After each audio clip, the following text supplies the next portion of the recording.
Bismillah. Assalamualaikum warahmatullahi wabarakatuh.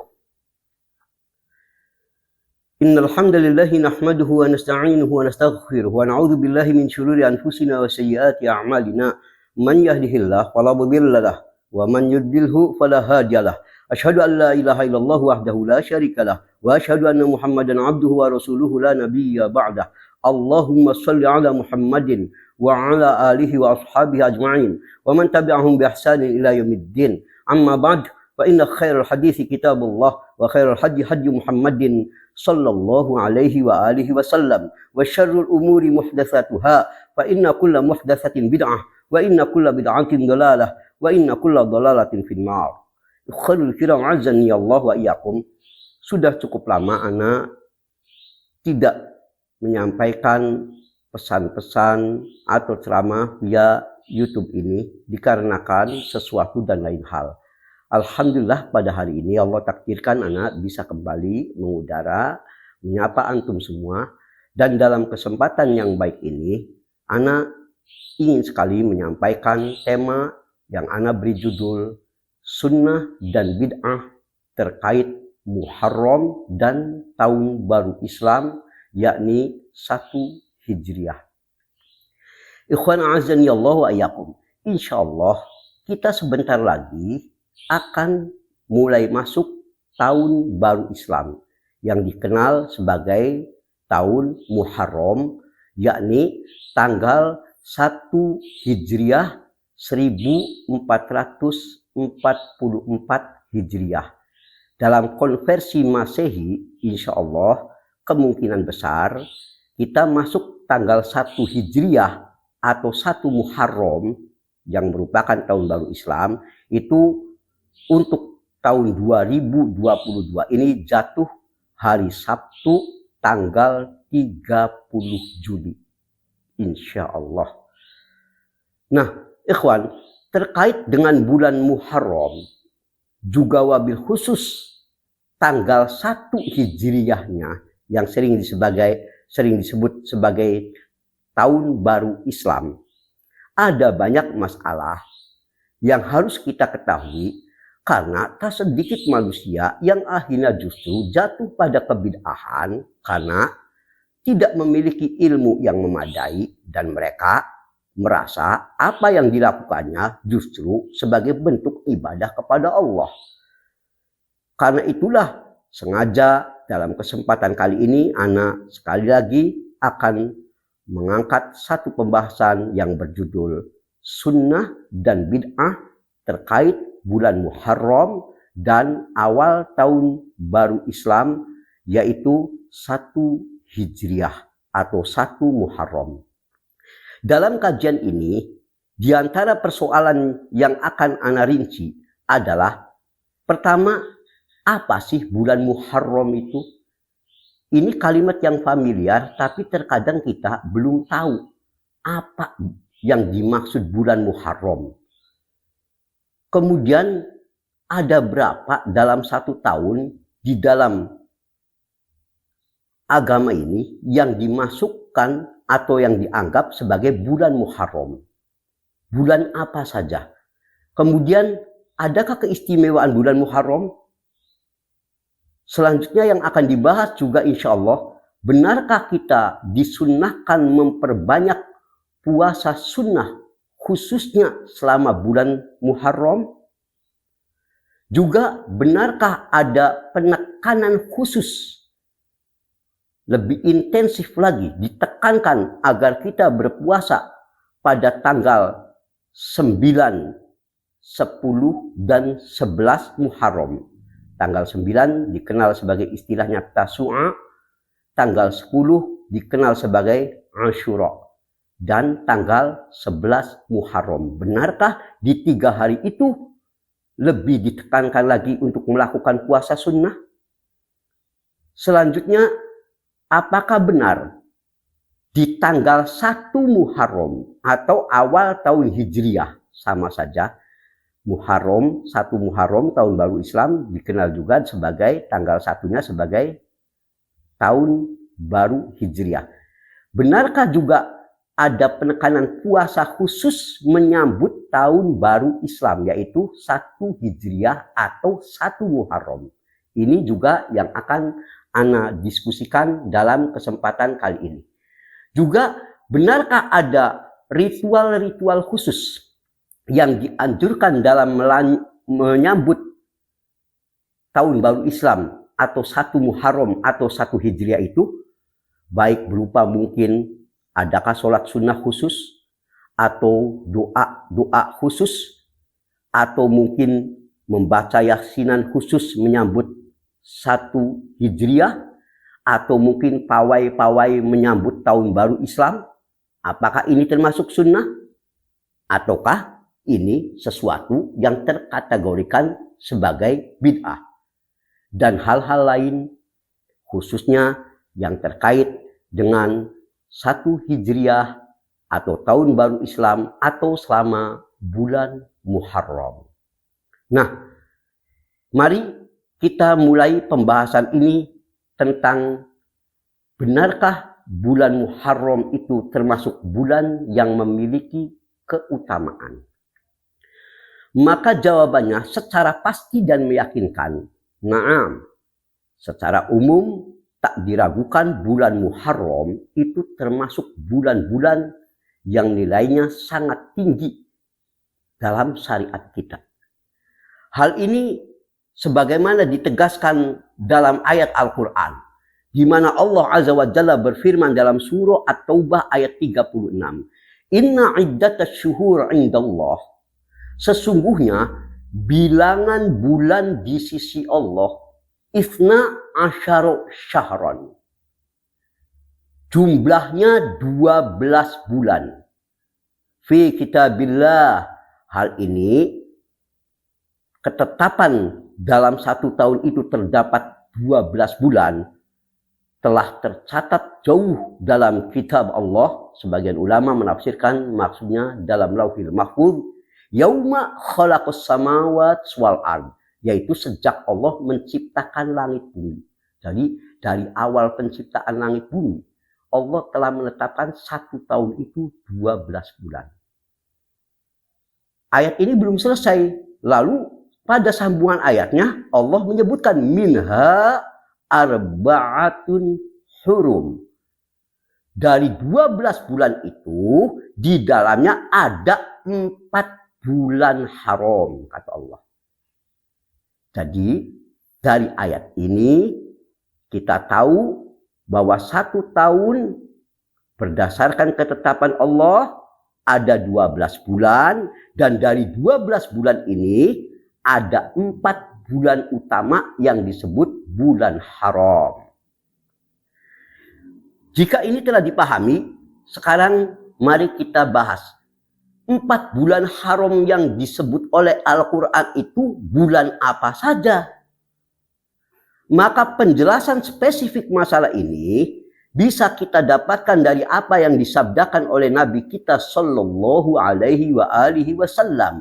As-sanah ifna asyara syahra. 1 tahun itu ada 12 bulan. Minha arba'atu hurum. Dari 12 bulan itu, 4 bulannya masuk kategori bulan haram. Lalu beliau langsung menyebut spesifik bulan haram yang 4 bulan itu apa saja. Beliau mengatakan salasah mutawaliyat. Dari 4 bulan haram ini 3 bulannya berturut-turut. Ya. Tanpa ada jeda. Semua 3 bulan ini secara berturut-turut bulan haram, yaitu Dzulqa'dah, Dzulhijjah, dan Muharram. Dalam kalender Islam, bulan Islam, kita mengenal secara urutan Dzulqa'dah, Dzulhijjah, Muharram. Ini 3 bulan ini berturut-turut, dan ini tiga bulan ini masuk bulan haram semua. Dan terakhir beliau katakan warojab. Dan terakhir bulan Rojab. Tapi kalau bulan Rojab ini lompat. Kalau yang 3 bulan ini berturut-turut, hanya bulan Rojab yang nanti terpisah bulannya. Enggak nyambung langsung ke Rojab. Gitu. Ini Sahih Bukhari nomor hadis 4406, Muslim nomor hadis 1679. Kesimpulan, bulan haram itu ada 4, yaitu Dzulqa'dah, Dzulhijjah, Muharram, dan Rajab. Dan kita ini yang sebentar lagi akan masuk ini insya Allah tadi adalah bulan Muharram namanya. Ini yang perlu untuk kita pahami bersama. Selanjutnya, ikhwan a'azzanillah wa iyyakum. Mungkin kita ada yang bertanya, kenapa ini disebut bulan Muharram? Muharram itu bulan yang diharamkan. Maka Ibnu Rajab Al-Hambali rahimahullah menjelaskan apa sih? Kita sering mendengar bulan haram, Muharram. Apa bulan yang diharamkan itu? Diharamkan apanya sebetulnya? Maka kata Imam Ibnu Rajab Al-Hambali rahimahullah, di antara pendapat yang masyhur, dan ini di antaranya disandarkan bersumber dari Ibnu Abbas radhiyallahu anhu, beliau mengatakan ikhtassallahu arba'ata ashhur ja'alahunna haraman. Maksudnya Allah mengkhususkan 4 bulan tersebut sebagai bulan haram. Dan Allah mengagungkan kemuliaannya. Dikarenakan di 4 bulan itu semua dosa akan dilipat gandakan. Makanya dilarang melakukan peperangan. Di bulan haram itu tidak boleh. Pantangan. Ya, sebaliknya, maka dikatakan wa ja'ala dzanba fihinna a'zam. Allah menjadikan perbuatan dosa yang dilakukan di bulan haram lebih besar daripada yang dilakukan di luar bulan haram. Sebagai contoh, ini tambahan dari anak. Ya, dari penjelasan apa yang dikatakan Ibnu Abbas radhiyallahu anhu tadi, mencuri itu tentu di bulan apapun haram. Tidak boleh. Tapi jika mencuri itu dilakukan di bulan haram, lebih haram lagi. Demikian pula kemaksiatan lainnya. Yang dilakukannya di bulan haram, seakan-akan dilipat kali gandakan dosanya. Demikian pula wa ja'alal amal as-sholih wal ajru a'zam. Sebaliknya, amal solih, perbuatan-perbuatan yang baik, juga pahalanya akan jauh lebih besar dibandingkan dengan yang dilakukan di luar bulan haram. Kita sedekah di bulan apa saja tentu baik. Tapi ketika dilakukan di bulan-bulan haram yang 4 tadi, maka pahalanya berlipat ganda. Ini makna dari perkataan Ibnu Abbas radhiyallahu anhu tadi. Penjelasan tadi bisa kita lihat dalam Lataiful Ma'arif halaman 207.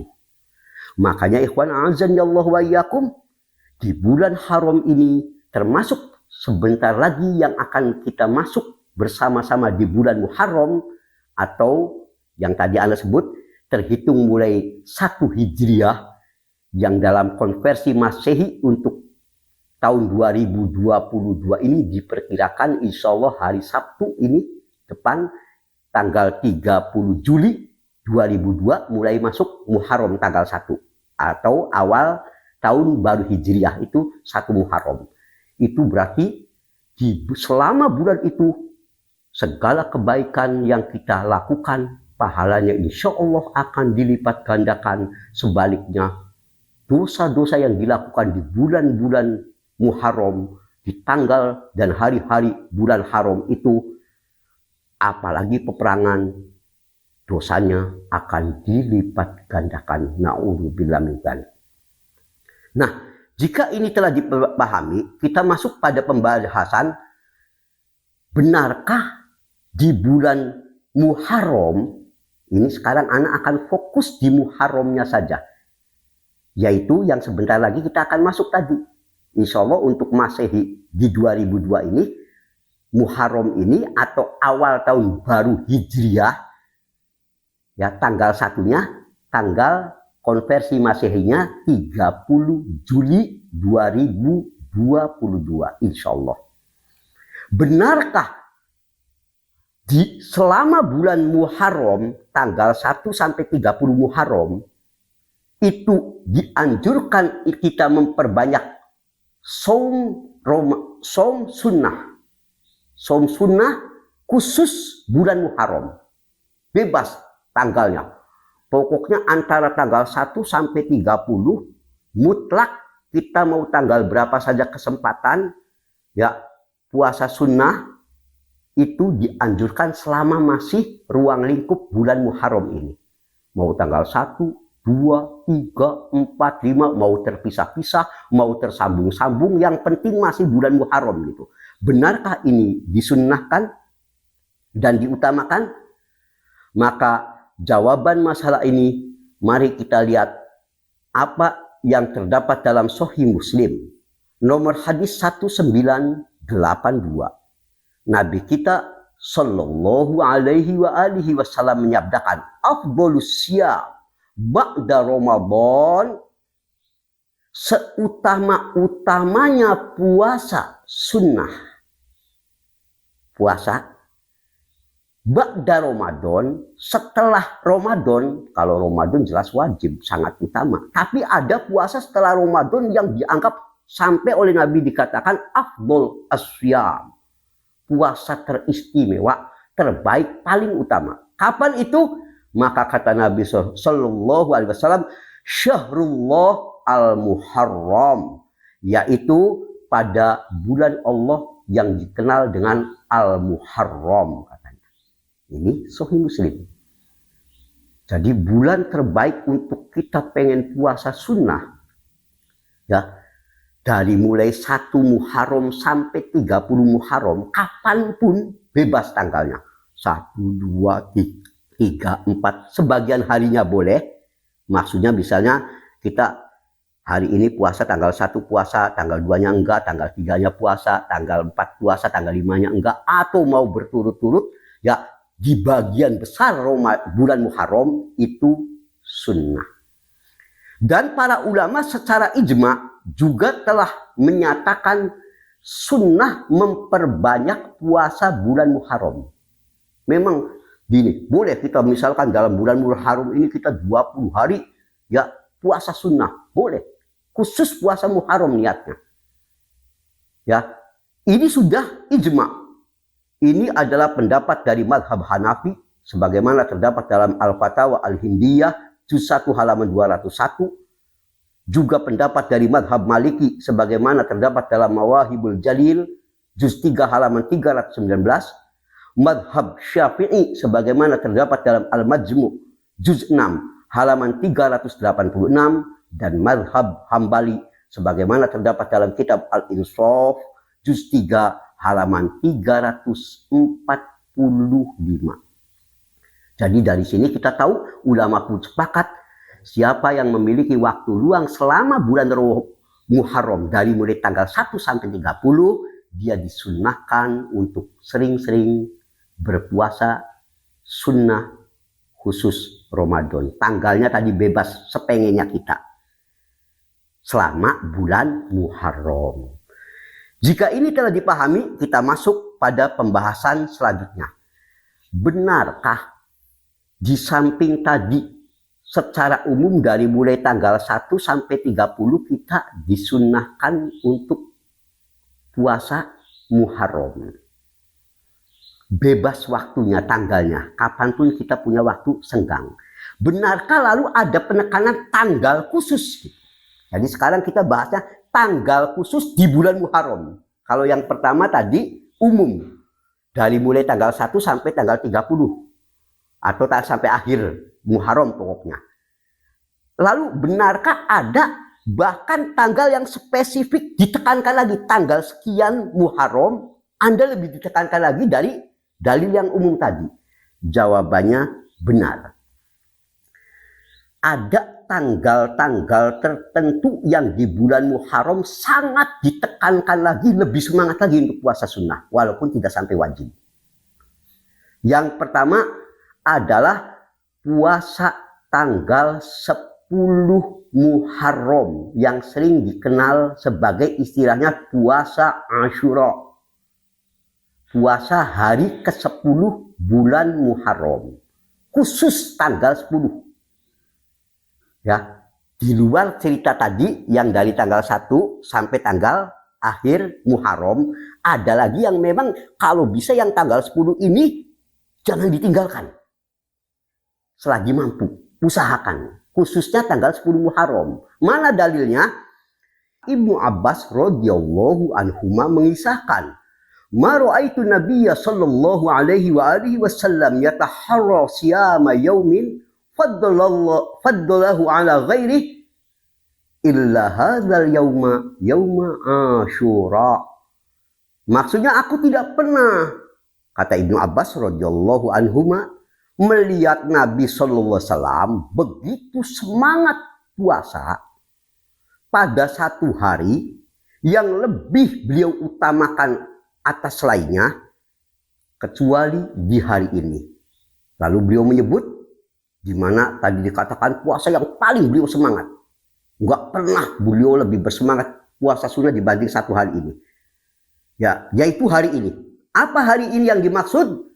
Maka langsung dijelaskan oleh Ibnu Abbas radhiyallahu anhuma, yauma Asyura, yaitu 10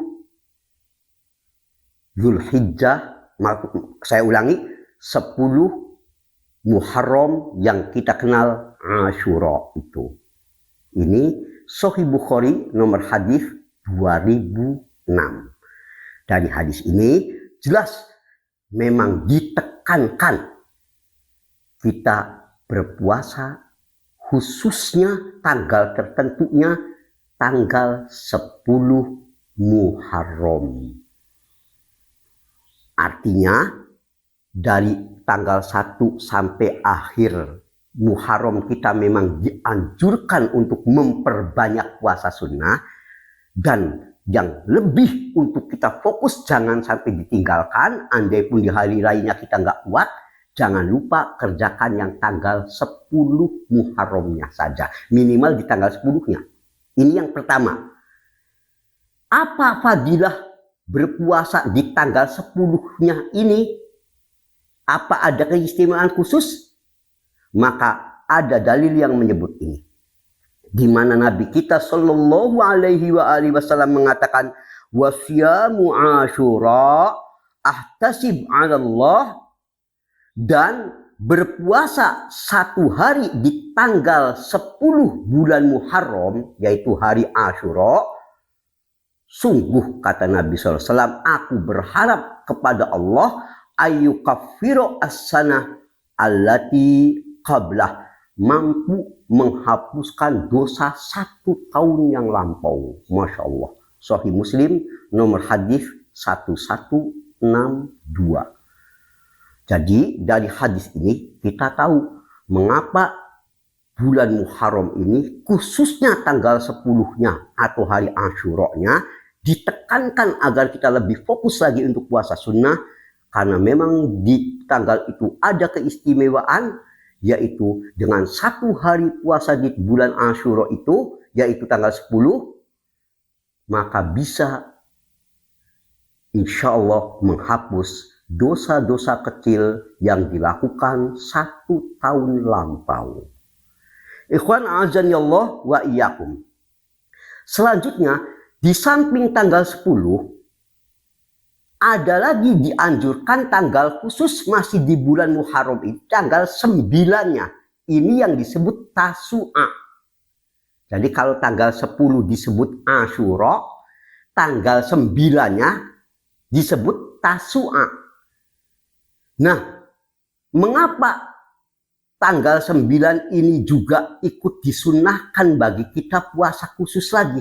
Jadi kalau bisa jangan tanggal 10-nya saja yang ditekankan ini. Tanggal 9-nya ikut ditekankan. Dikarenakan kita tahu Nabi kita Shallallahu Alaihi Wasallam sangat membenci kebiasaan Yahudi. Sementara dulu Nabi tahu bahwa orang Yahudi juga dulu itu memiliki kebiasaan puasa khusus tanggal 10 Muharram atau Asyura. Jadi dulu itu sama, orang Yahudi punya puasa khusus, tanggalnya sama, 10 lagi gitu. Yaitu 10 Muharram atau Asyura. Jadi ketika Nabi berpuasa sama dengan puasanya orang Yahudi, maka ini akan dikhawatirkan menimbulkan apa yang disebut sebagai menyerupai orang Yahudi. Makanya ada satu hadis yang menarik bersumber dari Ibnu Abbas radhiyallahu anhu. Bagaimana agar puasa kita ini jangan persis sama seperti Yahudi. Yahudi tanggal 10 mengagungkan hari ini dengan puasa sunnah, kitanya ikut tanggal 10 lagi gitu. Makanya ada kata di kasus yang bagus. Ibnu Abbas radhiyallahu anhuma mengisahkan, "Hina shoma Rasulullah sallallahu alaihi wasallam yauma Asyura wa amara bisyami." Maksudnya, saat Rasulullah sallallahu alaihi wasallam berpuasa di tanggal 10 Muharram atau Asyura, dan bahkan beliau memerintahkan agar umatnya puasa tanggal 10 tadi. Maka para sahabat lalu bertanya, "Ya Rasulullah, innahu yaumun tu'azimuhul yahudu wan nasara." Ya Rasul, bukankah puasa khusus tanggal 10 Muharram atau Asyura itu juga puasa yang biasa diagungkan oleh Yahudi dan Kristen? Kata para sahabat, kok kita puasanya jadi sama sih dengan puasanya Yahudi dan Kristen tanggal 10 Asyura itu? Ya, 10 Muharram atau Asyura itu. Maka mendengar pertanyaan sahabat itu, Nabi kita lalu mengatakan, fa idza kana al-'am al-muqbil insyaallah sunnal yaumut tasi'. Baiklah, kata Nabi, jika demikian mulai tahun depan, kata Nabi, untuk tahun depan saya pun akan puasa tanggal 9-nya dulu. Jadi bukan tanggal 10-nya saja. Tanggal 9 Som, tanggal 10-nya Som lagi, ditekankan 2 hari ini. Agar tidak menyamai puasanya orang Yahudi dan orang-orang Nasoro yang menyamai, di mana orang Yahudi dan Nasoro hanya tanggal 10-nya saja. Maka Nabi untuk menyelisihi ibadah Yahudi dan Nasoro, ditambah bukan cuma tanggal 10 saja, ditekankan pula tanggal 9-nya.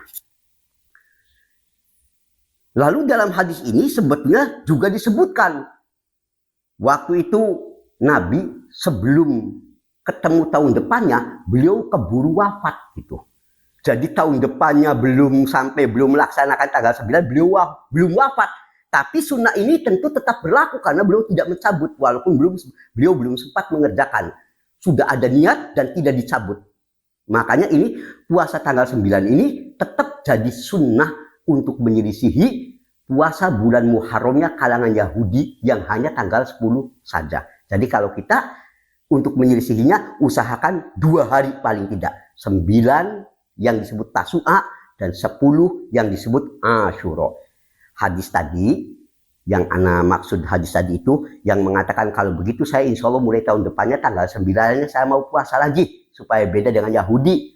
Itu Sahih Muslim nomor hadis 1916.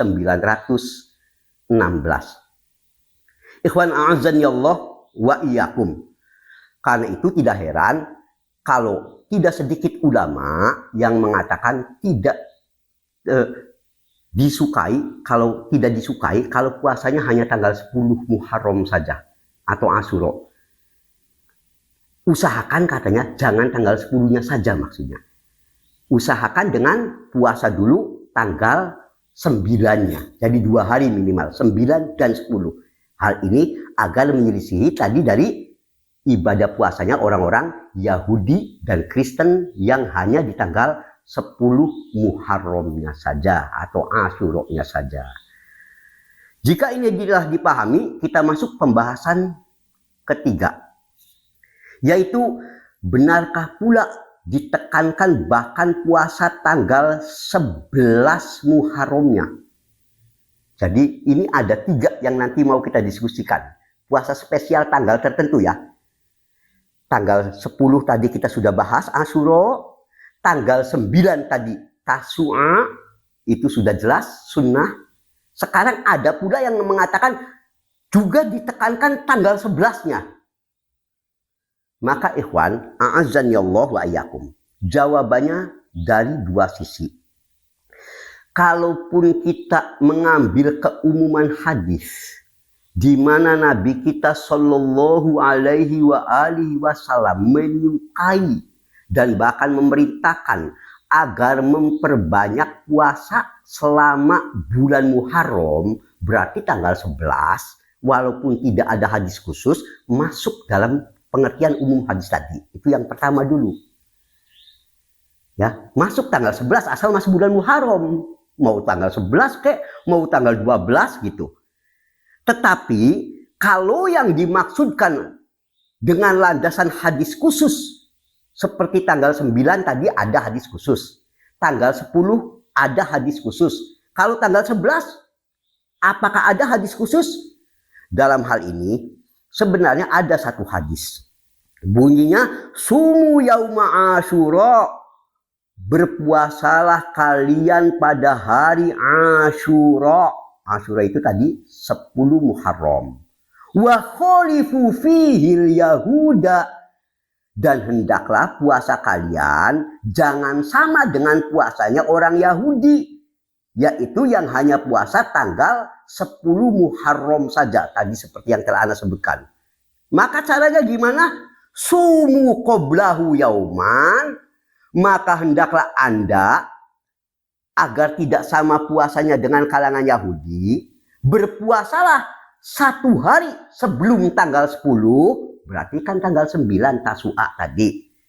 Au ba'dah yauman, atau 1 hari setelah itu, berarti tanggal 11. Ini memang ada hadisnya. Berpuasalah Anda 1 hari sebelumnya, sebelum tanggal 10 Asyura, berarti tanggal 9 tadi Tasu'a, atau 1 hari setelah tanggal 10, berarti tanggal 11-nya.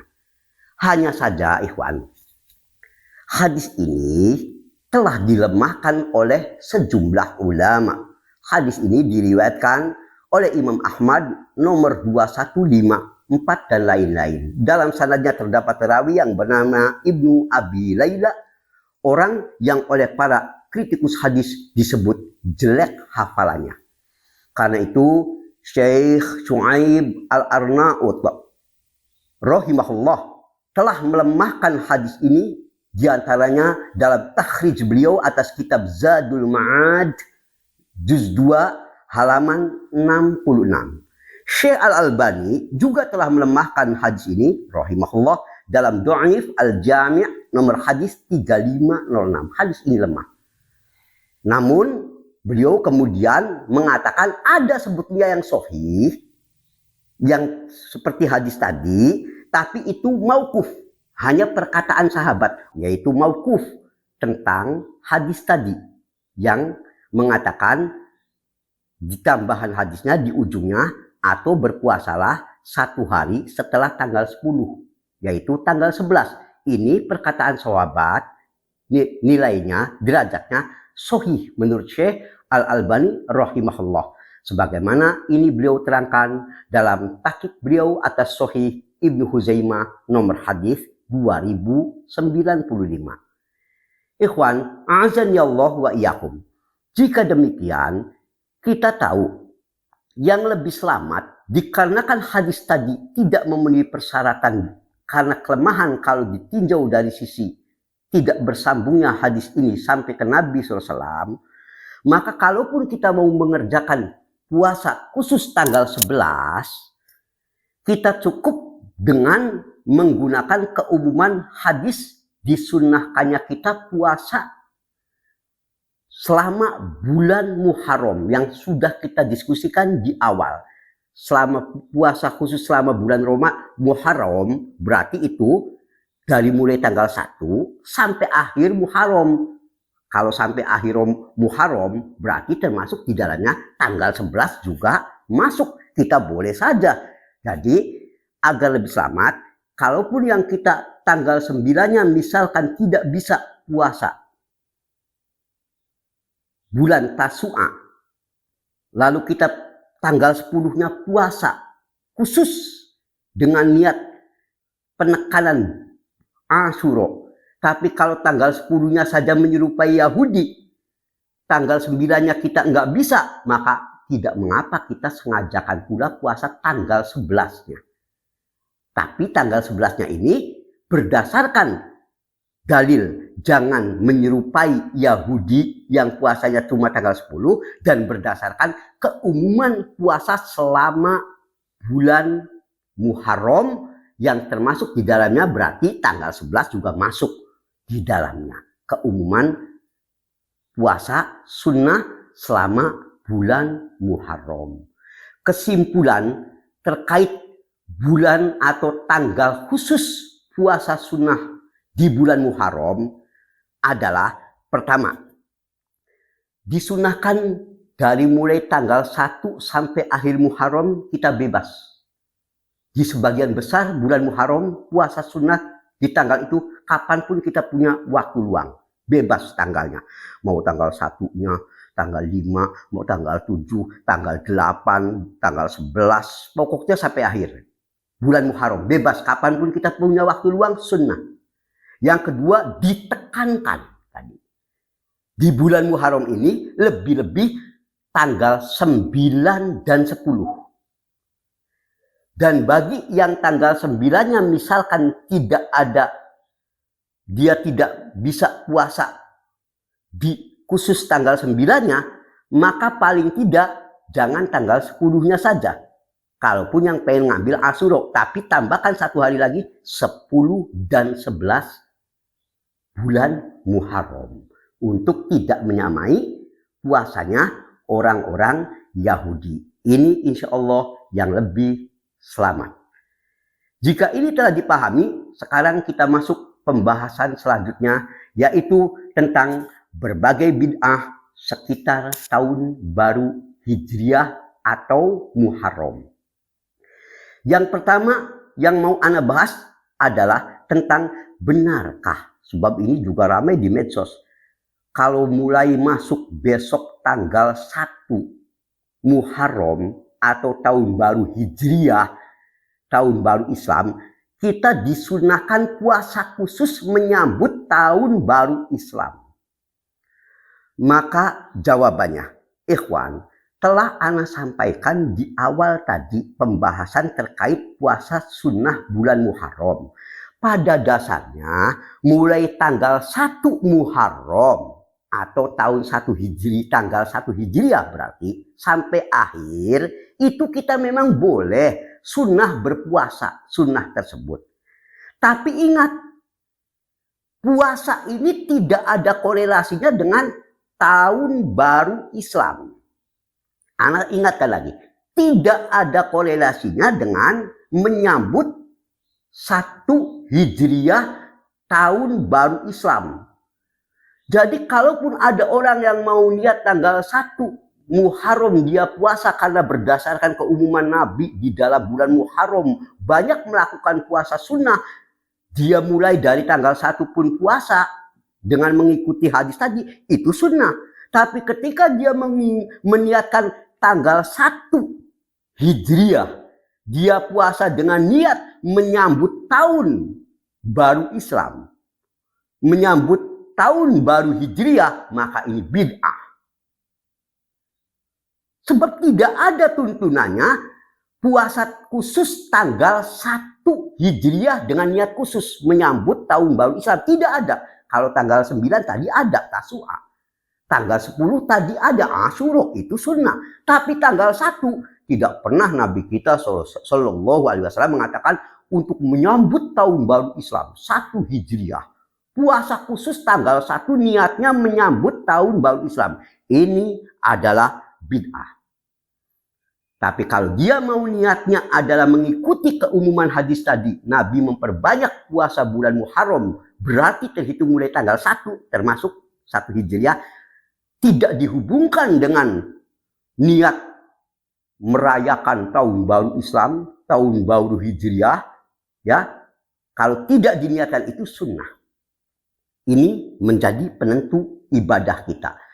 Hal ini sebagaimana ditegaskan oleh Dr. Muhammad Ali Farkus hafizahullah. Saat beliau membahas masalah ini, beliau mengatakan, wajadirun bitanbihi anna syahrallahil muharram yajuzu siyam fi. Sebagai catatan yang penting untuk diperhatikan, kata beliau, adalah benar selama bulan Muharram, yakni mulai tanggal 1 sampai akhir Ramadan, kita ini dianjurkan untuk puasa. Termasuk tanggal 1 berarti.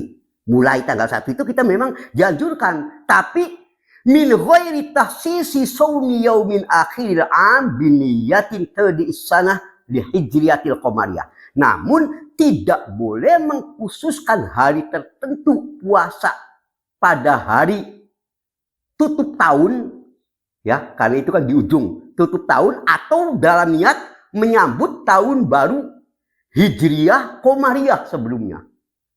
Katanya, kalau niatnya menyambut tahun baru Hijriyah tanggal 1 nih, bagi yang khusus tanggal 1-nya, niatnya menyambut tahun baru Islam, tahun baru Hijriyah, maka ini tidak ada sunnahnya. Ya, bukan termasuk bagian sunnah. Min ghairi tahsis. Jangan dikhususkan, kata beliau. Kata Syekh Farkus hafizahullah. Ikhwan a'azanillah wa iyyakum. Jika demikian, kesimpulannya, puasa tanggal 1 Muharram, kesimpulan yang terkait puasa khusus tanggal 1 Muharram. Jika puasanya itu niatnya bagian keumuman Nabi memperbanyak puasa mulai tanggal 1 Muharram, ya silakan sunnah. Niatnya umum tadi. Tapi kalau dikhususkan puasa ini sebagai menyambut datangnya bulan Muharram tahun baru Hijriyah, maka ini bid'ah jika dihubungkan dengan itu. Semoga bisa dipahami. Yang selanjutnya termasuk bid'ah yang kedua, merayakan tahun baru Hijriyah baik dalam bentuk tablik akbar, pawai, apalagi yang diiringi musik, menabuh gendang, dan sebagainya. Tidak diragukan lagi, ini termasuk bid'ah. Syekh Al-Utsaimin rahimahullah memfatwakan, laisa minas sunnah an tahaddath lidukhulihi aw yu'tadu tahani bibulughi. Bukan termasuk sunnah kita mengadakan hari raya khusus menyambut datangnya tahun Hijriyah 1 Muharram, ya, atau ad-dahani bibulughi, kita membiasakan mengucapkan selamat tahun baru Islam, selamat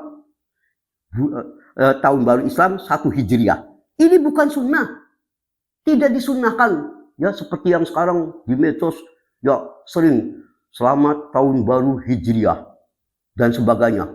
Ya, ini bukan sunnah. Lihat dalam Ad-Diya Al-Lami juz 9 halaman 702. Ikhwan, jika telah dipahami, sekarang adakah doa atau aktivitas ibadah lain yang dilakukan di menjelang 1 Hijriyah, tahun baru Islam? Di sebagian desa, wilayah, daerah, bahkan malamnya ada yang mengadakan tablik akbar, ada yang mengadakan sholat sunnah khusus menyambut tahun baru Islam, ada lagi yang membaca Yasin bersama-sama, ada lagi yang membawa doa-doa khusus untuk menyambut tahun baru Islam. Apakah ini sunnah? Maka berkata Dr. Bakr Abu Zaid hafizahullah, la yathbut fi syar'i syai'in min dzikrin aw du'ain li awwalil 'am wa huwa awwalu yawma aw lailatin min syahri Muharram. Syariat ini tidak pernah mengajarkan zikir atau doa khusus awal tahun yang dilakukan di hari pertama malam bulan Muharram. Tidak ada. Syariat ini tidak mengajarkan itu. Bahkan beliau mengatakan, waqad ahdatsan nas fihi minad du'a wa dzikri wa dzikriyat. Sebagian manusia menciptakan cara ibadah baru ketika tahun baru Islam ini, tahun baru Hijrah ini, baik berupa azikr wa zikriyat, membaca doa, zikir-zikir khusus, atau bahkan dikatakan peringatan, juga saling mengucapkan selamat tahun baru Islam, selamat tahun baru Hijriah. Maka beliau katakan mimma la dalil alai, ini semua tidak ada dalil baginya. Bahkan beliau katakan fahuwa bid'atun la asla laha, semua ini masuk kategori bid'ah yang tidak memiliki sumber sama sekali. Lihat dalam kitab beliau Tashih Ad-Du'a halaman 108. Jadi ikhwan, kesimpulannya menyambut tahun baru Islam ini kita nggak perlu mengadakan pawai khusus, upacara khusus, zikir khusus, doa khusus, atau malamnya pada kumpul baca yasinan di masjid, baca doa-doa khusus menyambut tahun baru Islam. Semua ini bid'ah yang tidak ada sumbernya dalam syariat. Semoga Allah menjauhkan kita dari amaliyah yang semacam ini. Ikhwan azani Allah wa iyyakum, teristimewa yang terakhir tentang mengucapkan selamat tahun baru Hijriah. Ini bahkan di medsos ini ramai, biasanya ya selamat tahun baru Hijriah ya 1444 misalkan sekarang ya tahun baru Islam. Syekh bin Baz rahimahullah bahkan berkata, "Fatahni'ah bil am al jadid", ucapan membiasakan selamat tahun baru Islam, la na'lamu laha aslan an salaf as-salih. Aku tidak pernah mengetahui hal ini pernah dicontohkan oleh para salafus salih. Wala a'lamu syai'an minas sunnah. Dan aku pun tidak pernah mengetahui ketetapan ini dari sunnah au min kitabil aziz yadullu ala syar'iyyatiha.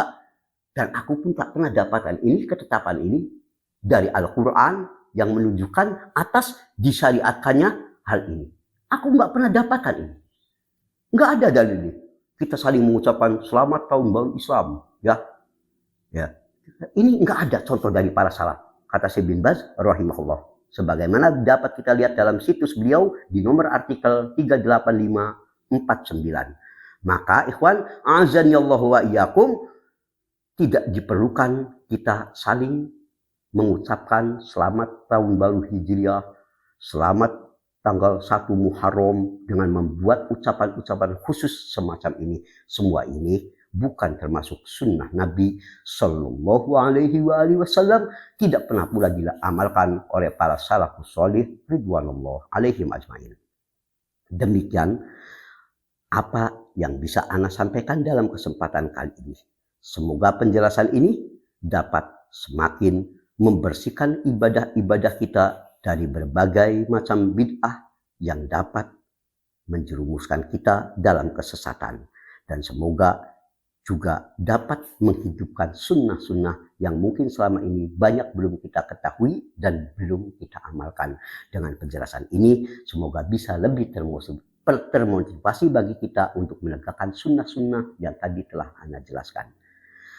Akhir dari kajian kali ini, ana ucapkan dengan asyhadu an la ilaha subhanakallahumma wa bihamdik asyhadu an la ilaha illa anta astaghfiruka wa atubu ilaik walhamdulillahi rabbil alamin wa sallallahu ala Muhammadin. Assalamualaikum warahmatullahi wabarakatuh.